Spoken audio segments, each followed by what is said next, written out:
今回のお話はですね、なんか入れたいテーマが物価、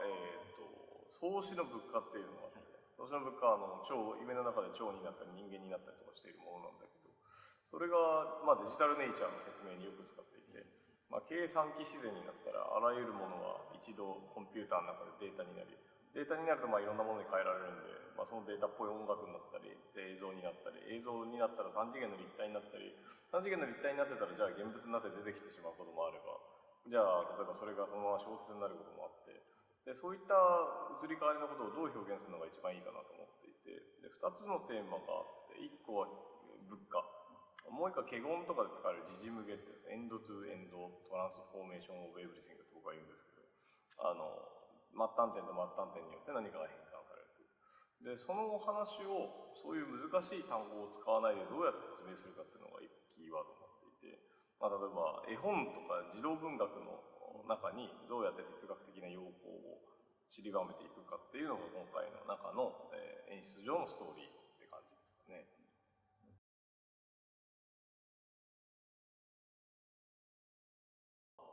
お話のストーリーも基本的には最初人間がいましたと。人間が森の中で類人猿として暮らしてて、それから土器を作り始めて、火を使って土と話し、森と話し、畑や田を耕して、季節と話し、機械を作って時間と話して、今は計算機とお話をしているっていうのが多分バックグラウンドにあって、なんだけどそこでその4つぐらいの要素も多分時間的に入らないので、もう入ってる要素としては、人はおしゃべりできるけど頭を使うのは得意ではありませんっていう一言で終わっている。でそれは人間が10万年ぐらいしか別に推論性能をあんまりうまく使ってない。つまり数学をやったりとか文学を作ったりとか物語を作ってきたのは、農耕以後のわずかな時間なので、農耕以後のわずかな時間っていうのは人類の歴史300万年とかある人類の歴史にとっては最近始めたことだったしねっていうのが一番最初に出てきて、でそれをすんなり理解できるっていうのは結構難しいと思うんだけど、それは確かにアフリカを出た時ぐらいかとか、いつだろうなみたいな。人類誕生して、確かにシンボルの操作や推論や頭を使うっていうことが社会の中で重要だと思われてきた時代っていうのはそんなに古くはない。そんなにって言っても今人間が歴史として持ってるよりものよりは古いんだけども、でもそれは人類の DNA や生物としての歴史よりは新しいわけで、大した話じゃないよねっていうのが一番最初に出てきて、で西洋哲学的に出てきたところに実存とか人が生きる意味とか人はなぜこう考えるんだみたいな話っていうのは、でもそれで言うてたかが出て数千年ぐらいの歴史がなくて、それはシンボルや記号や推論の操作をずっとやった結果出てきた、ある種どん詰まり的なところがあって、それがどん詰まってるように見えるのは、人間があんま推論性能が高くないのに推論をしまくるっていうことを頑張ってきちゃったからで、それ考えると、コンピューターの方が多分そこの結果はシュッと出してくれるし、おそらく人間よりも文学や文字や言語やあと文章や、推論や哲学においてはコンピューターの方が非常に得意なので、そこはすんなり人間はおそらく手放してしまうんじゃないか、もしくは手放してもいいんではないかっていうのが、最初のパートで説明して、でその間にユーザーのデータダウンロードしてるんだけど3分ぐらいあって、そこで大体プロローグでその状態から始まるってところがポイントかなって感じかな。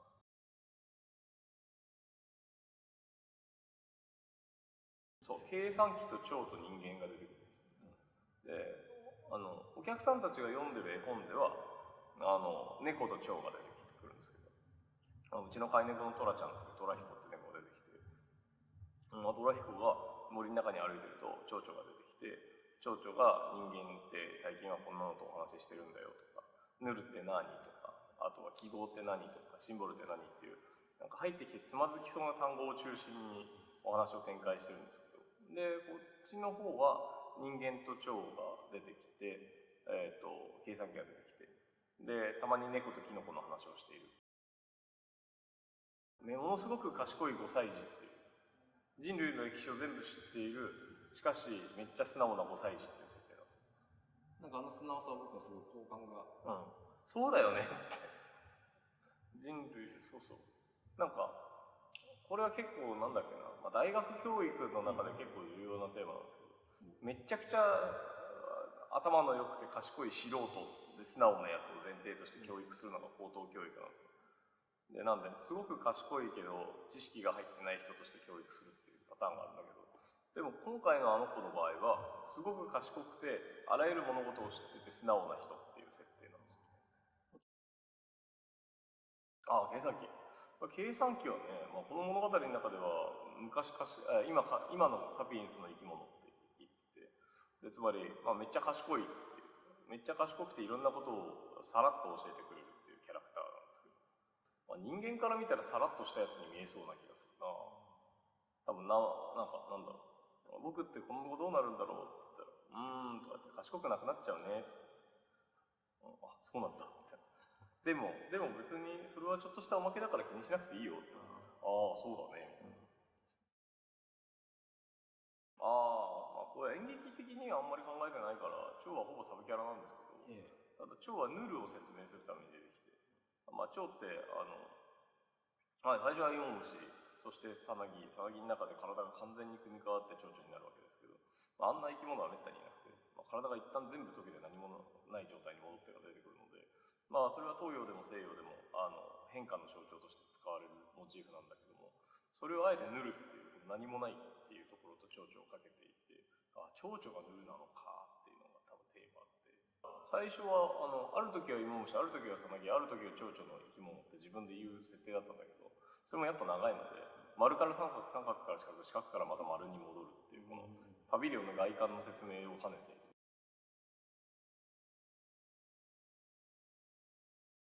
人は気づきました。人生の生きる意味はもう考えなくていいんだかな。あとは結構気に入ってる。考えなくていいんだっていう感じが明るいなと思っ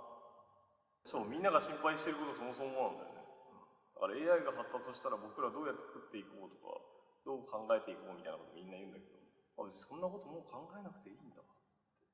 ていうのは結構明るくていいなっていう。それって落合君は学生の時からそう思ってた？割といや、きっかけはシンプルでニーチェとかバートランド・ラッセルとか世界5分前仮説っていうのがあって、で世界が5分前に作られたかもしれないけどそれを否定することはできないってやつとか、あとはニーチェの実存とかの話っていうのが、若い頃は実存どうしようかなみたいな悩むことがあるんですけど、ある種シュッとそういうのをあんまり考えなくても大丈夫になる時代があって、で一個は人間は実存について考えない一つの方法は仕事をすることなんですけど、働いてればそんなこと考えなくていいんですけど、働いてないで考えちゃうことはあるんだけど、でもコンピューターやりだしてから、別にコンピューターはコンピューターの方が得意だからなっていうのがあって、だから近代的実存はコンピューターによって人間が考えても無駄ってやつですね。ここ150年ぐらいどん詰まってるから。釘が手で打てないのでみんな爪でこう打つみたいなやつを150年やり続けたんだけど、もうこれはどん詰まったから電動ドリルか釘打ち機作るかってなって、釘打ち機作ったらスラスラ問題が解けるようになったから、もう釘は指で打たなくていいんだってなったの感じ。釘を指でずっと打ち続ける人類が150年ぐらいどん詰まってて、人類と人類が調和する方法は我々が人間中心で考えていくしかありませんとか言ってんだけど、やってることは釘打ちを爪で打ってるみたいな話なんだよ。金槌作って金槌で打てばいいじゃんって言われたら確かに爪で打たなくてもいいじゃんって